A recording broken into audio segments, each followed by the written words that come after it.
Welcome to Kishore Billa Telugu Travel Vlogs and please like, subscribe and share. 1 lakh kilometer milestone ని cross అయింది Honda Amaze diesel. నేనైతే బాగా అప్రిషియేటెడ్గా feel అయ్యాను. మీకు I'm very congratulated about my dad that he drive this far. ఒక్కొక్క kilometre అడుగు వేస్తూ అది ఇలాగ 1 lakh kilometers 1 milestone కొట్టాం. Congratulations. Thank you. Hello everyone, ఇది ఒక స్పెషల్ అండ్ డిఫరెంట్ వ్లాగ్. అదేంటంటే ఈరోజు నా కారు ఒక మైల్ స్టోన్ అచీవ్ చేయబోతుంది. ఏంటి అంటే 1 lakh kilometer రీచ్ అవుతుంది నా కారు. ఇది యాక్చువల్గా నేను ఇప్పటి నుండో వెయిట్ చేస్తున్నా.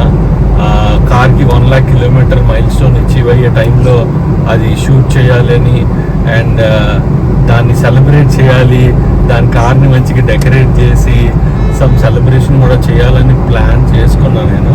కానీ ఇది ఒక long drive, Hyderabad to Vijayawada long డ్రైవ్లో ఉన్నాం కాబట్టి ఇది కోదాడకి దగ్గరలో, సూర్యాపేట కోదాడ, ఆల్మోస్ట్ కోదాడలో అచీవ్ అవుతుంది ఈ మైల్ స్టోన్ నా కారు. సో వన్స్ ఇంటికి వెళ్ళిన తర్వాత కార్కి కొంచెం డెకరేట్ చేసి 1 lakh kilometer సెలబ్రేషన్ చేస్తాను. సో స్పీడోమీటర్ చూస్తున్నారు కదా, 99998. ఎస్, 99,999 క్లాస్ పెట్టండి కిలోమీటర్. ఓకే, ఇంకొక 1 kilometerలో సో 1 lakh మైల్స్టోన్కి రీచ్ అవుతుంది నా కారు. ఎగ్జాక్ట్లీ కోదాడ, ఆంధ్ర తెలంగాణ మధ్యలో, ఆంధ్రాకి తెలంగాణకి మధ్యలో 1 lakh kilometer. 1 lakh class 1 lakh kilometer touch అయింది నా కారు. సో అఫ్ కోర్స్ ఎన్నో మీ దగ్గర ఉన్న కార్లన్నీ ఇంకా అంతకంటే ఎక్కువే తిరిగి ఉంటాయి. సో నాకు కొంచెం మైల్ స్టోన్ అచీవ్మెంట్లో ఎందుకు ఫీల్ అవుతున్నా అంటే, ఈ కార్ని 2016 జూన్ మంత్లో తీసుకున్నాము, డీజిల్ కార్. ఆల్మోస్ట్ 8.5 years నుంచి హోండా అమేజ్ ఈ డీజిల్ వర్షన్ యూజ్ చేస్తున్నా. 8.5 సంవత్సరాలు సింగిల్ కార్ అంటే ఇప్పుడు ఎవ్రీ 2-3 yearsకి కార్ చేంజ్ చేస్తున్నారు అందరూ. కానీ I'm very much satisfied with this car. Performance కానీ, పవర్ కానీ అండ్ మైలేజ్ కానీ, ఆల్ 3 పారామీటర్స్లో ఇది బెస్ట్ అని నాకు అనిపించింది. కాబట్టి నేను మార్చకుండా ఇదే కార్ని కంటిన్యూ చేశాను. ఆల్మోస్ట్ 1 lakh kilometers నేను డ్రైవ్ చేశాను. అండ్ ఇంకోటి ఏంటంటే, ఈ 1 lakh kilometer కూడా సింగిల్ హ్యాండ్ డ్రైవింగ్, నేను ఒక్కడనే కార్ డ్రైవ్ చేశాను. ఇది నేనే అచీవ్ చేశాను, ఇది నా మైల్ స్టోన్ కూడా ఇది. So that is best achievement of Honda Amaze and as well as mine. So చిన్న, how do you feel about 1 lakh kilometer achievement of our car? చెప్పు, నువ్వు చెప్పు. నేనైతే బాగా అప్రిషియేటెడ్గా ఫీల్ అయ్యాను. మీకు I'm very congratulated about my dad that he drive this far. బాగా అండ్ ఆల్సో రోజు ఆఫీస్కి తిరిగి ఇట్లా చేస్తావు కదా నువ్వు, చేస్తూ ఇది ఒక్కొక్క కిలోమీటర్ అడుగు వేస్తూ అది ఇలాగ 1 lakh kilometers 1 milestone కొట్టాం. Congratulations. Thank you. And your also part of this 1 lakh milestone కదా, ఎందుకంటే మోస్ట్ ఆఫ్ ద జర్నీస్లో నువ్వు కూడా పార్ట్ ఉన్నావు కదా. సో కలిసి మనం లాంగ్ డ్రైవ్స్ అన్ని చాలా చేసాం కదా. Okay, last 8.5 years. సో ఇంటికి చేరుకున్న తర్వాత నెక్స్ట్ డే రోజు నేను పన్నిక కలిసి కార్ క్లీనింగ్ పెట్టుకున్నాము.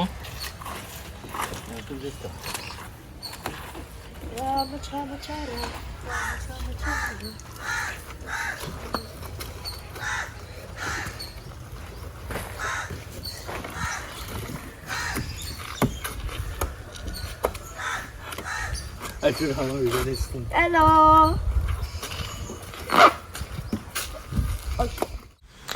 సో పర్ణికాన్ని పూజ చేస్తుంది. దసరా అప్పుడు కూడా పర్ణికాన్ని పూజ చేస్తుంది కార్కి.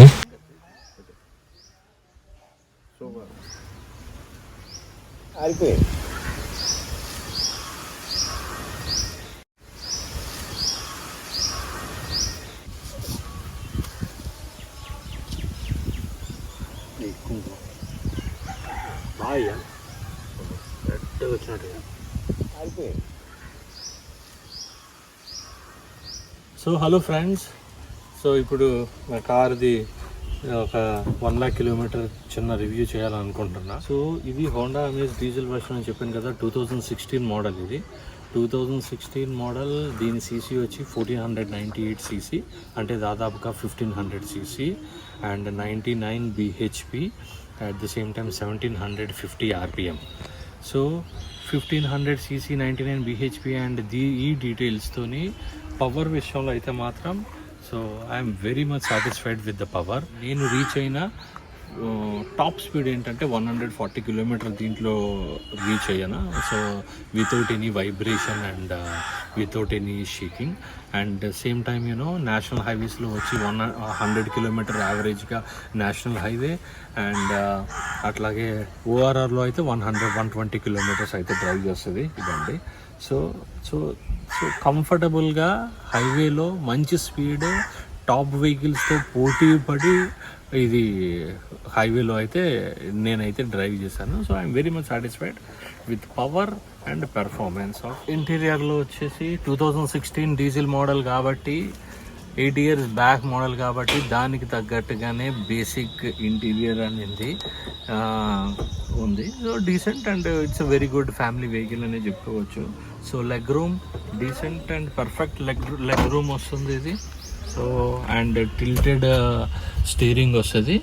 అండ్ దీంతో పాటుగా లెగ్ రూమ్తో పాటు కూడా హెడ్ రూమ్ కూడా సో సరిపోతుంది డీసెంట్గా. Head room and leg room సరిపోతుంది. ఈవెన్ రేర్ సీట్కి కూడా సఫిషియంట్ లెగ్ రూమ్ ఉంటుంది, హెడ్ రూమ్ కూడా బాగానే ఉంటుంది. So this is all about interior.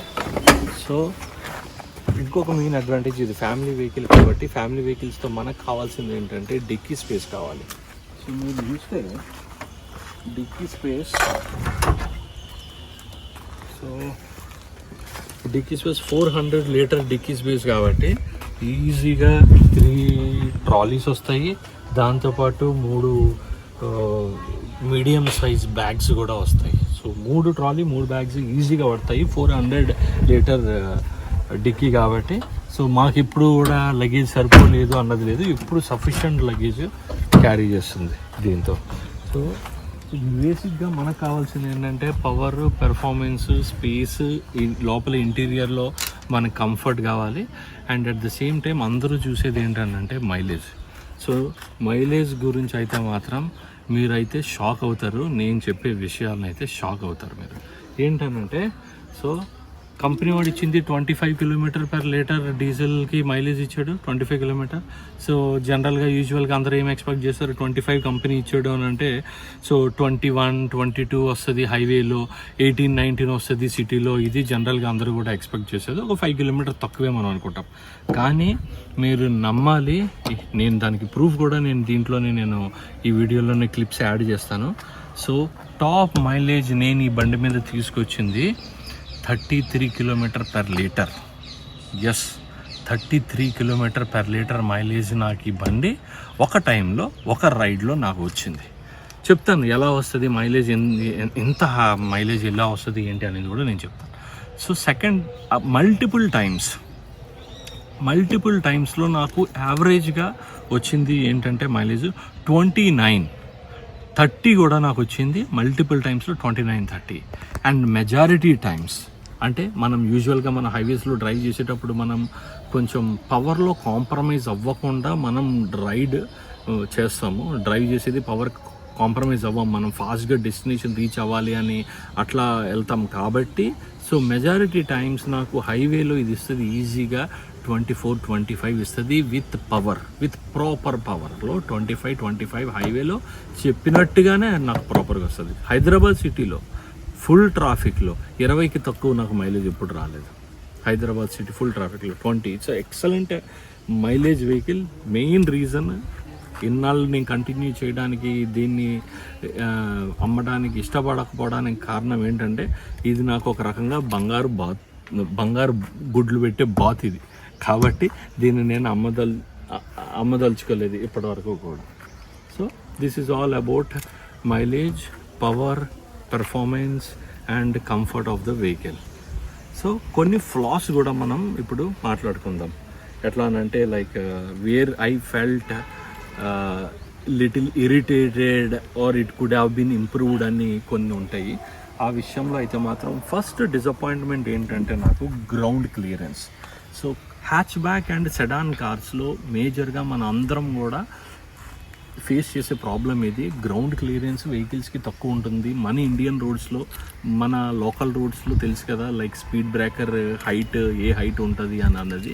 ఆ స్పీడ్ బ్రేకర్ హైట్ వల్ల యూజువల్గా మనకి గ్రౌండ్ క్లియరెన్స్లో ఇక్కడ వెహికల్కి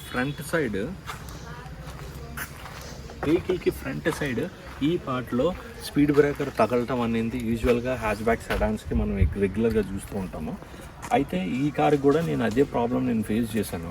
అది మనం ఎంత జాగ్రత్తగా ఉన్నా కూడా ఇన్ని వేల కిలోమీటర్లు మనం డ్రైవ్ చేసేటప్పుడు ఎక్కడో దగ్గర చిన్న చిన్న పొరపాట్లు జరుగుతాయి.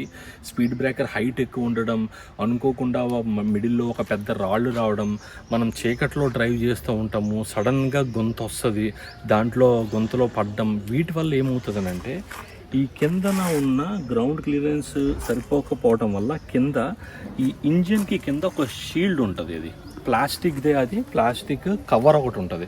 ఇది పెద్ద మేజర్ ప్రాబ్లం కాదు, కానీ ఆ కవర్కి తగలటం వల్ల కవర్ ఏమవుతుందంటే కిందకి జారిపోతుంది, కొంచెం షేప్ అవుట్ అయిపోయి కిందకి జారిపోతుంది. ఆ జారిన దగ్గర నుంచి అది ప్రతి చిన్న స్పీడ్ బ్రేకర్ దగ్గర కసమని రాస్తూ ఉంటుంది. ఆ ప్రాబ్లం నేను చాలాసార్లు ఫేస్ చేశాను. మెకానిక్ దాన్ని సరి చేయడం జరిగింది, టై చేయడం లేదు, స్క్రూతో ఫిట్టింగ్ చేయడం ఇవన్నీ చేశాడు. బట్ స్టిల్ అల్టిమేట్గా ఫైనల్గా ఏం చేశానంటే నేను దాన్ని పక్కకు తీసి పట్టేసా. మెకానిక్ అన్నాడు, సార్ ఇది తీసి పెట్టండి, దీనివల్ల ఏం ఉపయోగం లేదు, నష్టం కూడా లేదు, దీన్ని తీసేయండి, ఏం పర్వాలేదు అని చెప్పేసి అంటే దాన్ని తీసేసా. ఇప్పుడు నాకు అది ప్రాబ్లం లేదు. సో అది ఒకటి నేను బాగా ట్రబుల్ అయ్యాను, ఇరిటేట్ అయిన సందర్భం అది. సో రెండోది ఏంటంటే మన కారు నాకు కొత్తలోనే కొంచెం స్టార్టింగ్లోనే బాడీ సౌండ్స్ అనేది నేను ఎక్స్పీరియన్స్ చేశాను. అది నాకు బాగా అనిపించలేదు. అండ్ స్టార్టింగ్లో బాడీ సౌండ్స్ ఎట్లా అంటే మనం డ్రైవ్ చేసేటప్పుడు ఈ బాడీ నుంచి నాకు లైట్గా వైబ్రేట్ అవుతున్నట్టు సౌండ్లు రావడం, ఇక్కడ నుంచి కూడా ఈ గ్లో బాక్స్ నుంచి కూడా వైబ్రేట్ అవుతున్నట్టు సౌండ్ రావటం, ఈ ఏసీ వెంట దగ్గర నుంచి అట్లాగా ఈ రావటం, ఈ డోర్ల నుంచి ఏదో చిన్న వైబ్రేట్ అవుతున్నట్టు. దాని గురించి కూడా ఒక 2-3 టైమ్స్ నేను షోరూమ్కి తీసుకుని వెళ్ళాల్సి వచ్చింది. ఇప్పుడు ఫైనల్గా వాళ్ళు సెట్ చేశారు. సమ్ ఫిట్టింగ్స్ లూజ్ అవ్వడం వల్ల దానివల్ల వస్తుంది. మేబీ అదర్ కార్స్ కూడా ఇదే ప్రాబ్లం ఉంటుందేమో. సో అది నేను ఎక్కువగా ఎక్స్పీరియన్స్ చేశాను. తర్వాత ఇది సెట్ అయిపోయింది.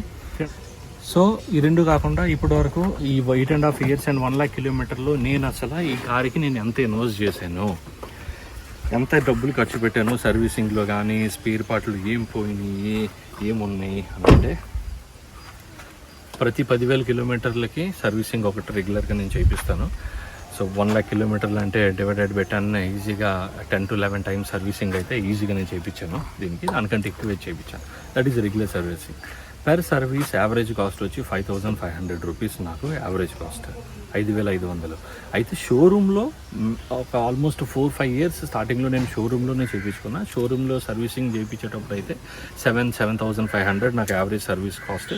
తర్వాత ఇంటి దగ్గరలో ఒక తెలిసిన ఆయన పెట్టి ఆయన రిక్వెస్ట్ చేశాడు కార్ సర్వీసింగ్ ఇవ్వండి అని. సో సరే ఎంకరేజ్ చేద్దామని ఆయనకి కార్ సర్వీసింగ్ ఇచ్చాను. నేను సాటిస్ఫై, ఆయన చేసిన సర్వీసింగ్కి జెన్యూనిటీ బాగా ఉంది ఆయన దగ్గర. సో 5,500 సర్వీస్ కాస్ట్ అని నాకు పడుతుంది. But servicing is also good.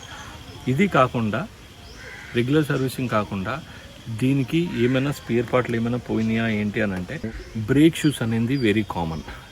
ఒక 3-4 సార్లు బ్రేక్ షూస్ మార్చాం. ఎందుకనంటే బ్రేక్ షూస్ అనేది మనం వాడగా బ్రేక్ షూస్ అనేవి బ్రేక్ అప్లై చేస్తూ ఉంటాం కాబట్టి అరుగుతాయి. కాబట్టి బ్రేక్ షూస్ కామన్. అది బ్రేక్ షూస్ ఒకటి చేంజ్ చేశాను. రెండోది ఏంటంటే టైర్లు కూడా వాడగా అరుగుతాయి. సో అందుకు టైర్లు కూడా మార్చాల్సి వస్తుంది కాబట్టి టైర్లు చేంజ్ చేశాను. 2 సార్లు టైర్లు మార్చేశాను. ఒకటి 40,000కి ఒకసారి, తర్వాత 80,000కి ఒకసారి. అందరికీ తెలుసు టైర్ లైఫ్ అనేది 35,000 to 40,000 kilometers అనేది. సో అలాగే 40,000 kilometersకి నాకు టైర్స్ ప్రాబ్లం ఇచ్చింది యాక్చువల్గా. ఏ రకంగా అంటే సో ఒక్కసారి ఏంటంటే టైర్ షేప్ అవుట్ అయిపోయింది, ఒక సైడ్ షేప్ అవుట్ అయ్యి ఇంకొక సైడ్ ఒకవైపు ఒకలాగా ఉండడం వల్ల లాంగ్ డ్రైవ్లో నాకు రైట్ హ్యాండ్ పెయిన్ వచ్చేది స్టీరింగ్ కంట్రోల్ చేసేటప్పుడు. సో దానివల్ల ఏమవుతుందనంటే ఇది ఎందువల్ల వస్తుంది, చెయ్యి ఎందుకు లాగుతుంది అని అన్ని చూపిస్తే అది టైర్ వల్ల స్టీరింగ్ లెఫ్ట్కి లాగుతుంది, మీరు ఎక్కువ ప్రెషర్ అప్లై చేయాల్సి వస్తుంది రైట్ హ్యాండ్కి, కాబట్టి టైర్లు చేంజ్ చేసుకోవాలని అన్నారు. సో టైర్స్ చేంజ్ చేసిన తర్వాత నాకు ఆ ప్రాబ్లం అనేది క్లియర్ అయిపోయింది.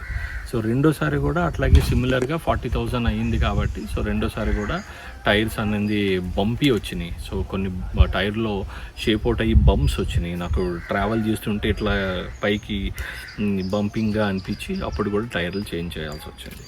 సో ఈ రెండు.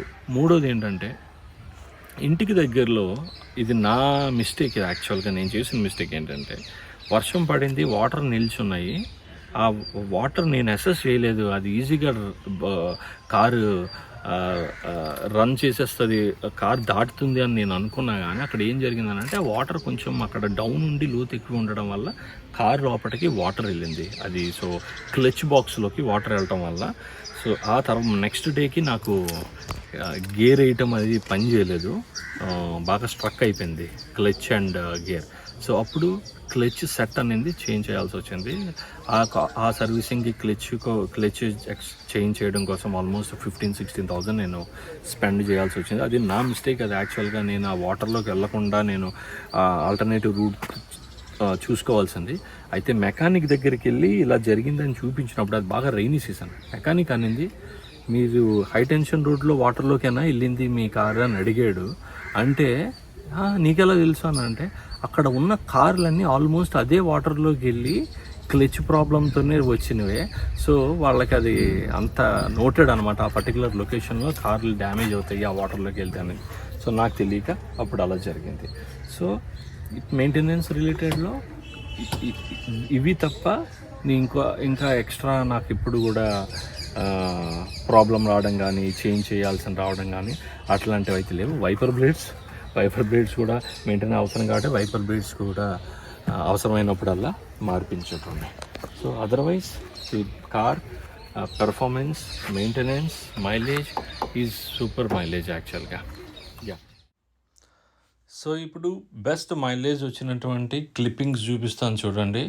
స్క్రీన్ మీద కనిపిస్తుంది 29.7 km/లీటర్. ఈ ట్రిప్ వచ్చేసి హైదరాబాద్ నుంచి సిద్దిపేట నుంచి హైదరాబాద్ 175 కిలోమీటర్. 175 కిలోమీటర్స్ ట్రిప్లో దాదాపుగా 30 km/లీటర్ మైలేజ్ వచ్చింది. ఇది సూపర్ మైలేజ్ అనే చెప్పాలి. ఇది అన్బిలీవబుల్ టాప్ మైలేజ్ అనే చెప్పాలి.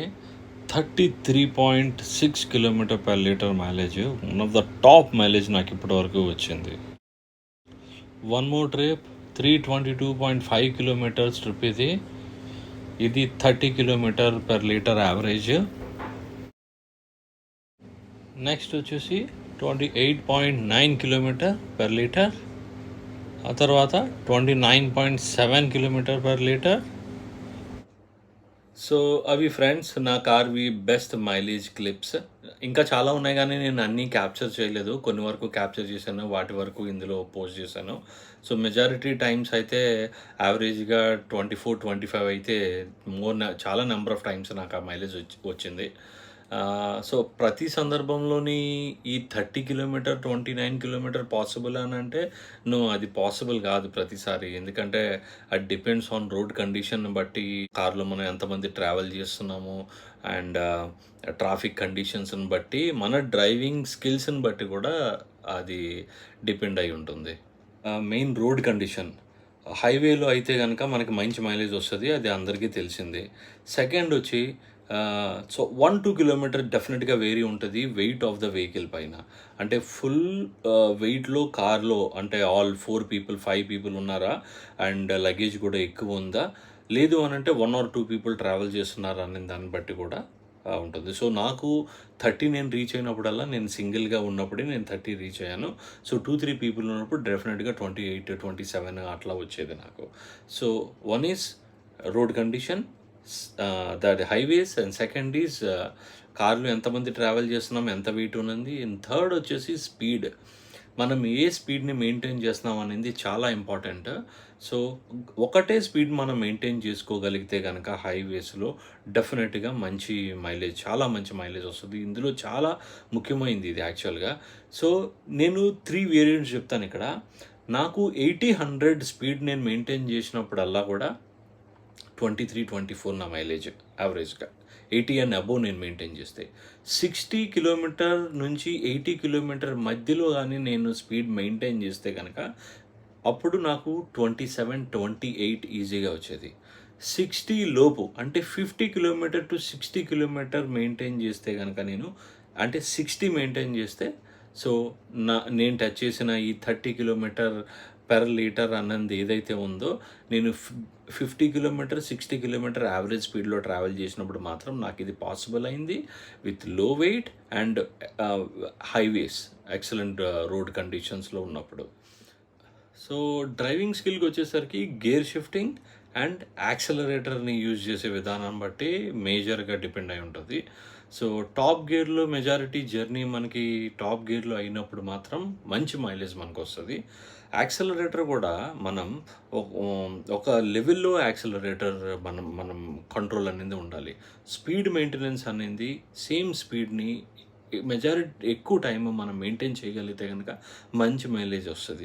So either you maintain 60 or you maintain 80 అట్లా ఒకటే స్పీడ్ని మనం మెయింటైన్ చేయాలి. అంతేగాని స్పీడ్ని యాక్సలరేటర్ రైజ్ ఇవ్వడం మళ్ళీ తగ్గించడం అట్లా మాటికి మనం యాక్సలరేటర్ని ట్యాప్ చేయడం వల్ల కూడా మైలేజ్ అనేది ఎఫెక్ట్ అవుతుంది. సో మన ఫుట్ యాక్సలరేటర్ పైన జస్ట్ టచ్ అవ్వనట్టు ట్యాప్ చేసి ఇట్లా ఉంటే సరిపోతుంది. సో స్పీడ్ అది మెయింటైన్ చేసుకుంటూ అట్లా వెళ్ళిపోతుంది. అన్నెసరీగా దాన్ని గట్టిగా ప్రెస్ చేయడం రైజ్ ఇవ్వడం అది మనం చేస్తే అది పవర్ ఎక్కువ తీసుకుంటుంది కాబట్టి ఆయిల్ కూడా ఎక్కువగా కన్జ్యూమ్ అనేది చేసుకుంటుంది. మనం రెగ్యులర్గా చేసే పొరపాటు ఏంటంటే మన ముందు వెహికల్స్ ఉన్నప్పుడు కానీ స్పీడ్ బ్రేకర్ కనిపించినప్పుడు కానీ మనం దగ్గర వరకు వెళ్ళిన తర్వాత అంటే సేమ్ స్పీడ్లో దగ్గరికి వెళ్ళిన తర్వాత బ్రేక్ అప్లై చేస్తాం. సో అలా చేయకూడదు. అలా చేసేదానికంటే కూడా మీకు ఆల్రెడీ ట్రాఫిక్ కనిపించింది, ఎదురుగా వెహికల్స్ కనిపించినాయి, స్పీడ్ బ్రేకర్ కనిపించింది. సో యాక్సలరేటర్ మీద ఫుట్ తీసేస్తే బండి ఆటోమేటిక్గానే స్పీడ్ కంట్రోల్లో వస్తుంది, స్లో డౌన్ అవుతుంది. సో గాయ్స్ ఈ టిప్స్ని మనం పాటించామంటే కనుక మంచి పెర్ఫార్మెన్స్ని మన వెహికల్ నుంచి మనం ఎక్స్పెక్ట్ చేయొచ్చు. అట్ ద సేమ్ టైం సేఫ్టీకి కూడా మంచి ఇంపార్టెన్స్ ఇచ్చిన వాళ్ళు అవుతాం. Thank you guys, thank you so much.